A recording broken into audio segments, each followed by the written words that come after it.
എല്ലാ പ്രിയപ്പെട്ടവർക്കും നമസ്കാരം. നിങ്ങൾ ഈ വീഡിയോ ഒന്ന് നോക്കിക്കേ.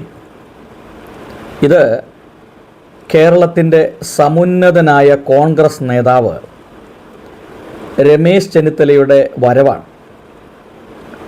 ഇന്നലെ മുഖ്യമന്ത്രി പ്രഖ്യാപനത്തിന് ശേഷം വീട് വിട്ടിറങ്ങിയ രമേശ് ചെന്നിത്തല ഗുരുവായൂർ പോയി. അവിടെ മലയാള മാസം 1-ാം തീയതി ആയതുകൊണ്ട് അവിടെ തൊഴുതു മടങ്ങി വരികയാണ്. അദ്ദേഹത്തിൻ്റെ മുഖത്തേക്ക് നോക്കി തൻ്റെ കൂടെയുള്ള തൻ്റെ അണികൾ ആർപ്പ് വിളിക്കുകയാണ്, ജീവൻ വേണമെങ്കിൽ തന്നേക്കാം. അപ്പോൾ ഇത്രയും സീനിയറായിട്ടുള്ള ഒരു നേതാവിനെ തഴഞ്ഞുകൊണ്ട് തന്നേക്കാൾ ഒരുപാട് ജൂനിയറായിട്ടുള്ള ഒരാളെ മുഖ്യമന്ത്രി സ്ഥാനാർത്ഥിയായി പ്രഖ്യാപിച്ചപ്പോൾ അതിൽ ദുഃഖിതനായി തീർന്ന രമേശ് ചെന്നിത്തലയാണ് കാണാൻ കഴിഞ്ഞത്.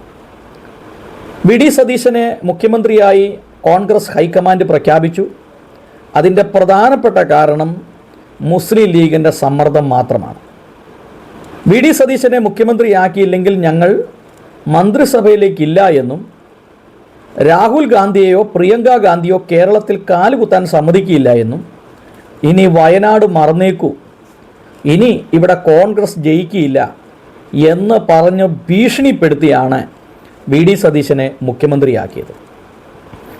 വി ഡി സതീശനെ മുഖ്യമന്ത്രിയാക്കുന്നതിൻ്റെ പിന്നിൽ ലീഗിന് ചില ലക്ഷ്യങ്ങളുണ്ട്, പല കാര്യങ്ങളുണ്ട്. പ്രധാനപ്പെട്ട വകുപ്പൊക്കെ അവർ കൈയടക്കും, പ്രത്യേകിച്ച് വിദ്യാഭ്യാസ വകുപ്പ്. മലപ്പുറത്തെ വിഭജിക്കണം എന്നുള്ള താല്പര്യമുണ്ട്. ഇങ്ങനെ ഒരുപാട് പദ്ധതികൾ മനസ്സിൽ കണ്ടുകൊണ്ടാണ് തങ്ങൾക്ക് അനുകൂലമുള്ള, തങ്ങളുടെ നിലപാടിനൊപ്പം നിൽക്കുന്ന ഒരാളെ കൂടെ കൂട്ടിയിരിക്കുന്നത്. ഇന്നലെ തൊടുപുഴയിൽ വലിയ ലഹളകൾ നടന്നു. മുദ്രാവാക്യങ്ങൾ മുഴക്കിക്കൊണ്ട് മറ്റു മതസ്ഥരെ അവഹേളിച്ചുകൊണ്ട് മുസ്ലിം ലീഗിൻ്റെ യുവജന സംഘടന വന്നു. ഇതൊന്നും നിയുക്ത മുഖ്യമന്ത്രി അറിഞ്ഞിട്ടില്ല, അറിഞ്ഞാൽ തന്നെ പ്രതികരിക്കുകയുമില്ല. അതുമാത്രമല്ല, മുസ്ലിം ലീഗിനെതിരെ നടക്കുന്ന ആക്രമണങ്ങളെ അല്ലെങ്കിൽ ആരോപണങ്ങളെ എന്ത് വില കൊടുത്തും ചെറുക്കും എന്ന് അദ്ദേഹം പറയുകയും ചെയ്തു. എന്തായാലും രമേശ് ചെന്നിത്തല ഇപ്പോൾ കോൺഗ്രസ്സിലെ ഒരു കറിവേപ്പിലയായി തീർന്നിരിക്കുകയാണ്. ഏറ്റവും നല്ലത് അദ്ദേഹം കോൺഗ്രസ്സിൽ നിന്ന് രാജിവെക്കുന്നതാണ് ഏറ്റവും നല്ലത്. അപമാനം. അപ്പോൾ ഇദ്ദേഹത്തെ ഇത്രമാത്രം അപമാനിച്ചു എന്ന് പറയുമ്പോൾ ആരാണ് ഈ രമേശ് ചെന്നിത്തല എന്നും കൂടെ നമ്മൾ ചിന്തിക്കേണ്ടിയിരിക്കുന്നു. വി ഡി സതീശനെയും രമേശ് ചെന്നിത്തലയും വെച്ച് താരതമ്യം ചെയ്ത് നോക്കിയാൽ രമേശ് ചെന്നിത്തലയുടെ 10% പോലും യോഗ്യത ഈ വി ഡി സതീശനില്ല. വി ഡി സതീശന് ഉള്ള ഒറ്റ യോഗ്യത, ഏറ്റവും പ്രധാനപ്പെട്ടത് ഒന്ന്, അദ്ദേഹം പ്രതിപക്ഷ നേതാവായിരുന്നു. ഒന്ന്, അതോടൊപ്പം തന്നെ പാണക്കാട് കുടുംബവുമായി മുസ്ലിം ലീഗുമായി അദ്ദേഹത്തിന് നല്ല ബന്ധമുണ്ട്. ഇതാണ് അദ്ദേഹത്തിൻ്റെ ഒരു ക്വാളിറ്റി. എന്നാൽ രമേശ് ചെന്നിത്തലയ്ക്ക് ഇല്ലാതെ പോയൊരു ക്വാളിറ്റി എന്ന് പറഞ്ഞാൽ വി ഡി സതീശൻ മുസ്ലിം ലീഗിനെ സന്തോഷിപ്പിച്ചതുപോലെ അല്ലെങ്കിൽ ചേർന്ന് നിന്നതുപോലെ രമേശ് ചെന്നിത്തലയ്ക്ക് ചേർന്ന് നിൽക്കാൻ കഴിഞ്ഞില്ല എന്നുള്ളതാണ് രമേശ് ചെന്നിത്തലയ്ക്ക് പറ്റിയ ഒരു പരാജയം. യഥാർത്ഥ ഹൈക്കമാൻഡ് പാണക്കാടാണ് എന്നും അവിടുത്തെ തങ്ങളും മുസ്ലിം ലീഗുമാണ് കേരളത്തിലെ കാര്യങ്ങൾ തീരുമാനിക്കുന്നതെന്നും ഒരുപക്ഷെ രമേശ് ചെന്നിത്തലയ്ക്ക് അറിയാമായിരിക്കാം. പക്ഷെ പുള്ളി അത് വലിയ കാര്യമായിട്ട് എടുത്തില്ല. അതാണ് കോൺഗ്രസ് പാർട്ടിയിൽ വിശ്വസിച്ചു, കോൺഗ്രസ് ഹൈക്കമാൻഡിൽ വിശ്വസിച്ചു, സോണിയാഗാന്ധിയിലും രാഹുൽ ഗാന്ധിയിലും പ്രിയങ്ക ഗാന്ധിയിലും അതോടൊപ്പം തന്നെ AICCയുടെ കമ്മിറ്റി അംഗങ്ങളിലൊക്കെ അദ്ദേഹം വിശ്വാസം അർപ്പിച്ചു. പാർട്ടിയാണ് വലുത്, അതിൻ്റെ അകത്ത് മറ്റേതെങ്കിലും ഘടകകക്ഷികളല്ല എന്ന് അദ്ദേഹം ഉറച്ചു വിശ്വസിച്ചു. അതാണ് രമേശ് ചെന്നിത്തലയ്ക്ക് പറ്റിയ ഏറ്റവും വലിയ തെറ്റ്. അപ്പോൾ കേരളത്തിൽ ഒരാൾക്ക് MP-യോ MLA-യോ മന്ത്രിയോ ആകണമെങ്കിൽ ആദ്യം പാണക്കാട് ചെല്ലുകയും അവിടെ ചെന്ന് ആ തങ്ങളെ കണ്ട് അനുഗ്രഹം മേടിക്കുകയും ചെയ്തെങ്കിൽ മാത്രമേ കേരളത്തിൽ ഒരു കോൺഗ്രസ് നേതാവിന് പിടിച്ചു നിൽക്കാൻ കഴിയുകയുള്ളൂ എന്ന് ഇദ്ദേഹം തിരിച്ചറിഞ്ഞില്ല. ഇതാണ് ഏറ്റവും വലിയ ഒരു തെറ്റെന്ന് പറയും. എന്തിനേറെ BJP-യിൽ നിന്ന് വിട്ടുപോയ സന്ദീപ് വാര്യർ പോലും അവിടെ ചെന്ന് ഈ തങ്ങളുടെ കാല് തൊട്ട് വന്നിക്കേണ്ടി വന്നു. അപ്പോൾ മുസ്ലിം ലീഗിൻ്റെ കൂടെ നിൽക്കുകയും അവരെ സപ്പോർട്ട് ചെയ്യുകയും അവരുടെ പാണക്കാട് പോയി അവിടെ സന്ദർശിക്കുകയും ചെയ്യാത്ത ഒരാൾക്ക് കേരള രാഷ്ട്രീയത്തിൽ കോൺഗ്രസിൽ പിടിച്ചു നിൽപ്പില്ല എന്നുള്ളത് വളരെ വ്യക്തമായി മനസ്സിലാക്കി കഴിഞ്ഞു. ഇനി ഇത്രയും പറയുമ്പോൾ നമ്മളൊന്ന് ചിന്തിക്കണം, ഈ രമേശ് ചെന്നിത്തലയും വി ഡി സതീശനും തമ്മിലുള്ള വ്യത്യാസം എന്താണ്? ഇപ്പോൾ രമേശ് ചെന്നിത്തല ആരായിരുന്നു എന്ന് ചോദിച്ചാൽ അദ്ദേഹത്തിൻ്റെ ഈ വിക്കിപീഡിയ നമ്മളൊന്ന് പരിശോധിക്കുമ്പോൾ അദ്ദേഹം ലോക്സഭയിലേക്ക് 1989 ജയിച്ചു, 91 ജയിച്ചു, 96 ജയിച്ചു, 99 ജയിച്ചു. അതിൽ 3 പ്രാവശ്യം കോട്ടയത്ത് നിന്നും 1 പ്രാവശ്യം മാവേലിക്കരയിൽ നിന്നാണ്. അങ്ങനെ 4 പ്രാവശ്യം ലോക്സഭ MP ആയ ആളാണ് ഈ രമേശ് ചെന്നിത്തല.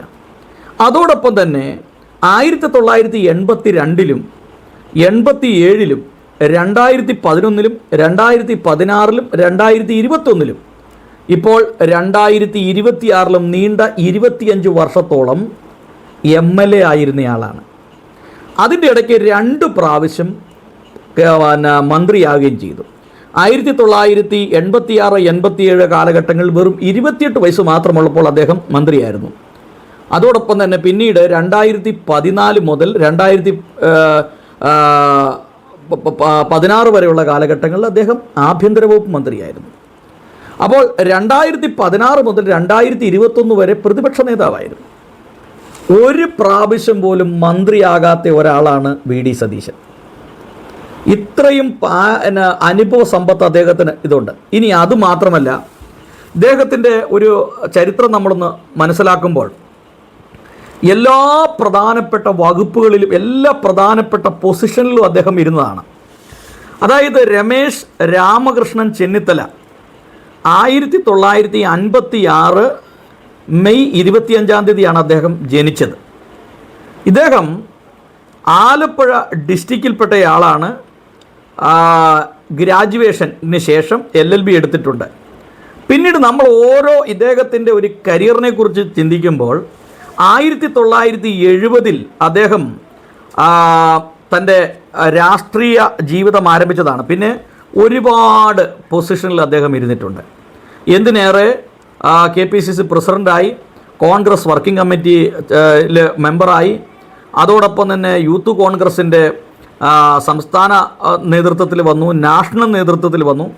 ഇങ്ങനെ ഒരുപാട് നേതൃത്വ നിരയിൽ അദ്ദേഹം ഇരുന്നതാണ്. ഇദ്ദേഹത്തിൻ്റെ ഒരു ഇതൊന്നും നമ്മൾ പരിശോധിക്കുമ്പോൾ ഈ രമേശ് ചെന്നിത്തലയുടെ പകുതി യോഗ്യത ഈ VD സതീശൻ ഉണ്ടായിരുന്നില്ല.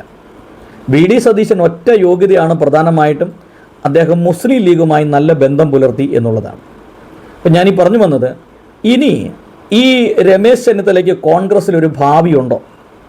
ഏതാണ്ട് അദ്ദേഹത്തെ സംബന്ധിച്ചിടത്തോളം അദ്ദേഹത്തിൻ്റെ ഭാവി 69 വയസ്സ് 70 വയസ്സ് പ്രായമായി. 70 വയസ്സ് വരെയും കോൺഗ്രസ്സിന് വേണ്ടിയിട്ട് നിരന്തരം പ്രവർത്തിക്കുകയും പല പൊസിഷനിൽ വഹിക്കുകയും ചെയ്തു. എന്നാൽ അപ്പോൾ ആളുകൾ ചോദിക്കും, ഇങ്ങനെയൊക്കെ ഈ പൊസിഷനിൽ വന്നത് മുഖ്യമന്ത്രിയാകാൻ വേണ്ടിയാണോ? ആരും ആരെയും മുഖ്യമന്ത്രിയാക്കുകയല്ല, അർഹതപ്പെട്ട സ്ഥാനം കൊടുക്കുക എന്നുള്ളതാണ്. രമേശ് ചെന്നിത്തല എന്തുകൊണ്ടും യോഗ്യനായിരുന്നു മുഖ്യമന്ത്രിയാകാൻ. പക്ഷേ മുസ്ലിം ലീഗ് ഒരു കാരണവശാലും സമ്മതിച്ചില്ല. അതുകൊണ്ട് മാത്രമാണ് ശരിക്കും പറഞ്ഞാൽ എന്തെങ്കിലും അഭിമാനം ബാക്കിയുണ്ടെങ്കിൽ രമേശ് ചെന്നിത്തലയെ പോലുള്ള ആളുകൾ ഈ കോൺഗ്രസ്സിൽ നിൽക്കരുത്. എത്രയും പെട്ടെന്ന് രാജി എഴുതി കൊടുത്തിട്ട് കോൺഗ്രസ് പാർട്ടിയിൽ നിന്ന് പുറത്തു പോകണം. ഇനിയുള്ള കാലം, ജീവിതകാലം മുഴുവൻ ഒരു സന്യാസം എടുത്താലും, എന്ന് പറഞ്ഞാൽ ഇനി ഒരു രാഷ്ട്രീയത്തിലേക്ക് ഇല്ലെങ്കിൽ പോലും തൻ്റെ അഭിമാനം പണയം വെക്കാതെ നട്ടലുള്ള ഒരാളായി രമേശ് ചെന്നിത്തല നിൽക്കണം. കാരണം ഈ മുസ്ലിം ലീഗിൻ്റെ സമ്മർദ്ദത്തിൽ തന്നെ ഇവർ തഴഞ്ഞു. അങ്ങനെ വരുമ്പോൾ ഇനി കോൺഗ്രസ് പാർട്ടിയിൽ മുതിർന്ന നേതാക്കന്മാർക്ക് യാതൊരു വിധമായ പരിഗണനയില്ല എന്ന് മാത്രമല്ല, കോൺഗ്രസിൻ്റെ ആഭ്യന്തര കാര്യങ്ങളിൽ ഇടപെടുന്നത് പോലും മുസ്ലിം ലീഗാണ്. ഇനി രമേശ് ചെന്നിത്തലയ്ക്ക് എന്ത് വിലയാണുള്ളത്? ഇത് ഞാൻ പറയാനുള്ള പ്രധാനപ്പെട്ട ഒരു കാരണം, രമേശ് ചെന്നിത്തലയെ പോലെയുള്ള ആളുകൾ മനസ്സിലാക്കേണ്ട, എത്രയും പെട്ടെന്ന് ഈ കോൺഗ്രസ് പാർട്ടിയിൽ നിന്ന് രാജിവെച്ച് എന്തൊരു അവസരങ്ങളുണ്ട്, BJPയിലേക്ക് ചേരാം, അല്ലെങ്കിൽ ഇനി രാഷ്ട്രീയത്തിലേക്ക് ഇല്ല എന്ന് പറഞ്ഞിരിക്കാം. ഇനി നിങ്ങൾ ഈ രമേശ് ചെന്നിത്തലയുമായി ബന്ധപ്പെട്ട അദ്ദേഹത്തിൻ്റെ ഒരു പോസ്റ്റോ അദ്ദേഹത്തിൻ്റെ ഒരു ഫോട്ടോയോ അദ്ദേഹത്തിൻ്റെ ഒരു വീഡിയോ കാണുമ്പോൾ ഈ താഴെ വരുന്ന കമൻറ്റുകൾ, അതിൽ 90% കമൻറ്റുകളും എഴുതുന്നത് ആരാണ് എന്ന് നിങ്ങളൊന്ന് ചിന്തിച്ചു നോക്കണം. വളരെ മോശമായിട്ടാണ് രമേശ് ചെന്നിത്തലയ്ക്കെതിരെ കമൻറ്റുകൾ എഴുതിക്കൊണ്ടിരിക്കുന്നത്. അപ്പോൾ മുസ്ലിം ലീഗിൻ്റെ യുവജന സംഘടനയും യൂത്ത് ലീഗും എല്ലാം ഈ രമേശ് ചെന്നിത്തലയ്ക്കെതിരെ തിരിഞ്ഞു കഴിഞ്ഞു. വൻ സൈബർ ആക്രമണങ്ങളാണ് രമേശ് ചെന്നിത്തലയ്ക്കെതിരെ നടന്നുകൊണ്ടിരിക്കുന്നത്. അതുകൊണ്ട് സ്വന്തം പാർട്ടിയിൽ നിന്നുകൊണ്ട് തന്നെ സ്വന്തം പാർട്ടിയിലുള്ളവരുടെ വിരോധം സമ്പാദിക്കുകയും അവരിൽ നിന്ന് കുത്തുവാക്കുകൾ കേൾക്കുകയും അവരുടെ ആളുകൾ തന്നെ ഈ വീഡിയോയുടെ താഴെ വളരെ മോശമായ കമൻറ്റുകൾ എഴുതി വിടുകയും ചെയ്യുമ്പോൾ തൻ്റെ കൂട്ടത്തിലുള്ളവർ തന്നെ ചതിയന്മാരാണ് എന്നുള്ള ഒരു അവസ്ഥാവിശേഷം വന്നിരിക്കുകയാണിപ്പോൾ. ഇനി എന്തിനാണ് ഈ കോൺഗ്രസ് പാർട്ടിയിൽ ഈ രമേശ് ചെന്നിത്തല നിൽക്കുന്നത്? കറിവേപ്പിലയുടെ വില പോലും ഇല്ലാത്ത ഒരു സാഹചര്യത്തിലേക്ക് രമേശ് ചെന്നിത്തല എത്തപ്പെട്ടു. കാരണം കോൺഗ്രസിനെ ഭരിക്കുന്നത് മുസ്ലിം ലീഗാണ്, അവരുടെ മുഖ്യമന്ത്രിയെ തീരുമാനിക്കുന്നതും ഇവരാണ്. അതുമാത്രമല്ല, അവർ വ്യക്തമാക്കി കഴിഞ്ഞു, കേരളം ഇനി ലീഗ് ഭരിക്കും, ലീഗ് നിയമമുണ്ടാക്കും, ലീഗ് ഭരിക്കും. രമേശ് ചെന്നിത്തലയെ സംബന്ധിച്ചിടത്തോളം ഒരു നായർ കമ്മ്യൂണിറ്റിപ്പെട്ടയാളാണ്. അദ്ദേഹത്തിൻ്റെ കമ്മ്യൂണിറ്റിയിലുള്ള ജനറൽ സെക്രട്ടറിയെ പോലും പച്ചയ്ക്ക് തെറി വിളിച്ചിരിക്കുകയാണ്. അപ്പോൾ തൻ്റെ സമുദായത്തെ അധിക്ഷേപിക്കുകയും തൻ്റെ സമുദായത്തിലുള്ള നേതാവിനെ അധിക്ഷേപിക്കുകയും SNDP പോലെയുള്ള ഈ ഒരു പ്രസ്ഥാനത്തെ അധിക്ഷേപിക്കുകയും അവഹേളിക്കുകയും എന്ന് പറഞ്ഞാൽ ഭൂരിപക്ഷം ഹിന്ദു സമൂഹത്തെ അവഹേളിച്ചുകൊണ്ടാണ് ഈ മുസ്ലിം ലീഗ് ഇത്രയും വലിയ ഒരു പ്രതിഷേധ റാലി നടത്തിയത്. ഇത് NSS ജനറൽ സെക്രട്ടറിക്ക് നേരെയുള്ള ആക്രമണം മാത്രമല്ല, SNDP ജനറൽ സെക്രട്ടറിക്ക് നേരെയുള്ള ആക്രമണം മാത്രമല്ല, മറിച്ച് SNDP എന്ന പ്രസ്ഥാനത്തോടും NSS എന്ന പ്രസ്ഥാനത്തോടും അതോടൊപ്പം തന്നെ ഈ നായർ കമ്മ്യൂണിറ്റിയിൽ ഉൾപ്പെട്ട് നിൽക്കുന്ന ഈ രമേശ് ചെന്നിത്തലയോടുമുള്ള എതിർപ്പാണ് ഇവർ ഈ പ്രകടമായി. അപ്പോൾ ചോദിക്കും, VD സതീശൻ നായർ സമൂഹത്തിൽപ്പെട്ടയാളല്ലേ? ആണ്.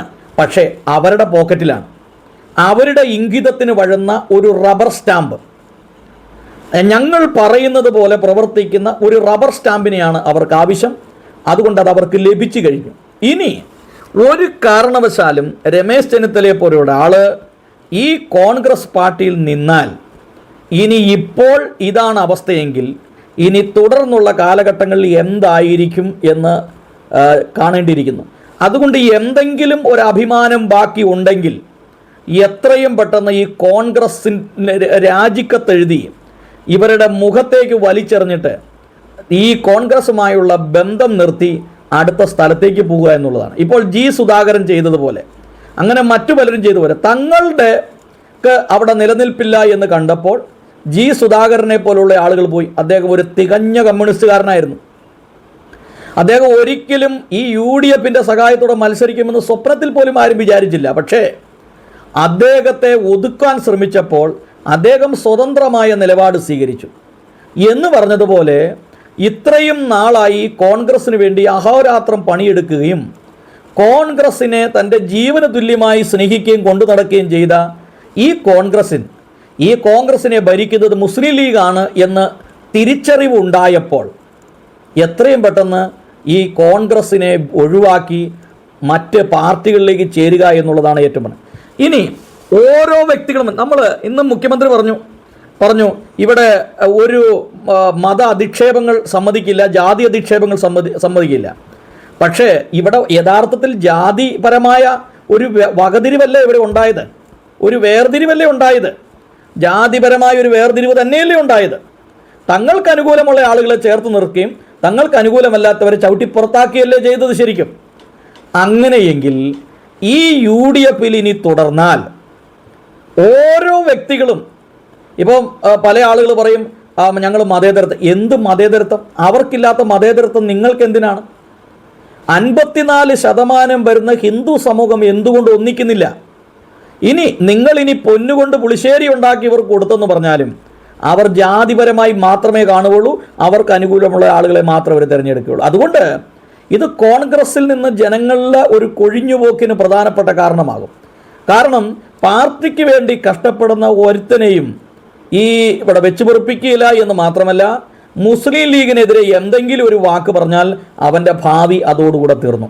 മാത്യു കുഴൽനാടൻ്റെ കാര്യം തീരുമാനമായി. കാരണം ഒരു വാക്ക് കൊണ്ട് അദ്ദേഹം ഒരു വാക്ക് പറഞ്ഞു, അതിനെ പിടിച്ച് ഇപ്പോൾ ഇനി മാത്യു കുഴൽനാടനെ ഇവിടെ ജയിപ്പിക്കുകയില്ല എന്ന് മുസ്ലിം ലീഗ് ദൃഢപ്രതിജ്ഞ ചെയ്തിരിക്കുകയാണ്. അപ്പം അതുകൊണ്ട് ഇതിൻ്റെ അകത്ത് കോൺഗ്രസിൽ നിൽക്കാൻ താല്പര്യമുള്ളവർക്ക് നിൽക്കാം, പക്ഷേ മുസ്ലിം ലീഗിൻ്റെ പാദസേവകരായി, അവരുടെ അടിമകളായി, അവർ പറയുന്നത് മാത്രം കേട്ട് ജീവിക്കേണ്ടതായിട്ടുള്ള ഒരു സാഹചര്യം. അങ്ങനെ ജീവിതകാലം മുഴുവൻ മുസ്ലിം ലീഗിൻ്റെ അടിമകളായി, ഗുലാം, ഹിന്ദിയിലും അങ്ങനെയാണ്, ഗുലാമായി അടിമകളായി ജീവിക്കാനാണ് താല്പര്യപ്പെടുന്നതെങ്കിൽ രമേശ് ചെന്നിത്തലയ്ക്ക് തുടരാം, മറ്റു പലർക്കും തുടരാം. അല്ല, തങ്ങളുടെ ആത്മാഭിമാനം പണയം വെക്കാൻ താല്പര്യപ്പെടുന്നില്ല, ഞങ്ങൾക്ക് ഞങ്ങളുടേതായിട്ടുള്ളൊരു ആത്മാഭിമാനമുണ്ട്, പണവും പ്രതാപവുമല്ല, ഏറ്റവും പ്രധാനപ്പെട്ട ആത്മാഭിമാനമാണ് എന്നൊരു തോന്നലുണ്ടെങ്കിൽ ഒരു നിമിഷം പോലും ഈ രമേശ് ചെന്നിത്തലയെ പോലെയുള്ള ആളുകൾ കോൺഗ്രസിൽ നിൽക്കരുത് എന്നുള്ളതാണ് എൻ്റെ അഭിപ്രായമല്ല. ഞാൻ ഈ സോഷ്യൽ മീഡിയയിൽ നിന്നൊക്കെ ഇങ്ങനെ അഭിപ്രായങ്ങൾ കേൾക്കുകയും കമൻറ്റുകൾ വായിക്കുകയും ചെയ്തതിൽ നിന്ന് എനിക്കൊരു കാര്യം മനസ്സിലായി. ഹിന്ദു സമൂഹത്തിൻ്റെ ഉള്ളിൽ ഒരു ഏകീകരണം പതുക്കെ വരുന്നുണ്ട്. അവർ ഒന്നടങ്കം പറയുകയാണ്, രമേശ് ചെന്നിത്തല നിങ്ങൾ ഇനി കോൺഗ്രസിൽ നിൽക്കരുത്. കാരണം നിങ്ങൾ ഇപ്പോൾ ഇവരുടെ മുസ്ലിം ലീഗിൻ്റെയും മറ്റ് ഇസ്ലാമിസ്റ്റുകളുടെയും ഒരു ടാർഗറ്റിലായിരിക്കുകയാണ്. നിങ്ങൾ ഇനി ഒരു കാരണവശാലും ഇവർ സപ്പോർട്ട് ചെയ്യുകയില്ല എന്ന് മാത്രമല്ല, ഒരുപക്ഷെ നിങ്ങൾ അടുത്ത തെരഞ്ഞെടുപ്പിൽ നിന്നാൽ ജയിക്കാനുള്ള സാധ്യത പോലുമില്ല. അതുകൊണ്ട് എത്രയും പെട്ടെന്ന് നിങ്ങൾ ഈ പാർട്ടിയിൽ നിന്ന് രാജിവെച്ച് അടുത്ത ഒരു വഴി നോക്കുക എന്നുള്ളതാണ് എനിക്ക് പറയാനായിട്ടുള്ളത്.